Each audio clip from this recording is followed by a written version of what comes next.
Well, it's the holidays, and that means a lot of people in and out of your home, and you may run into the occasional sick friend or family member, and you may be tempted to share your prescription to help them feel better. Well, on this morning's Weekend House Call, WDSU medical editor Dr. Corey Hebert says that may not be the right thing to do, even if you're just trying to help.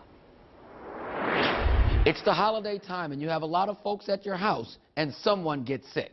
Let's just say sharing prescription medicines with a family member or friend who needs care may seem like the right thing to do, even an act of kindness. But new research highlights the potential hazards of passing these medicines around.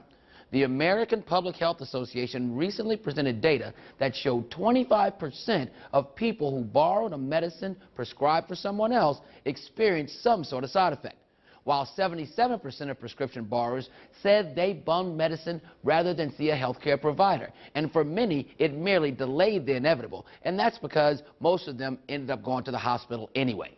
A lot of people have focused on recreational medication sharing or abuse of prescription drugs for a buzz. But what people haven't looked at is what we call altruistic medication sharing, which is you're not feeling so well and a friend happens to have some extra medicine that treats symptoms similar to what you're having, and they let you borrow it.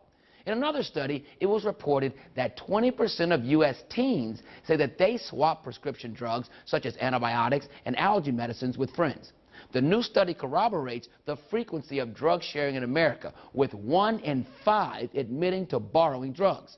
Many people think it's no big deal. Depending on the drug, the dosage, and other factors, it can be a very big deal. Painkillers come in different dosages, and some combine an opioid with acetaminophen, which is the active ingredient in Tylenol.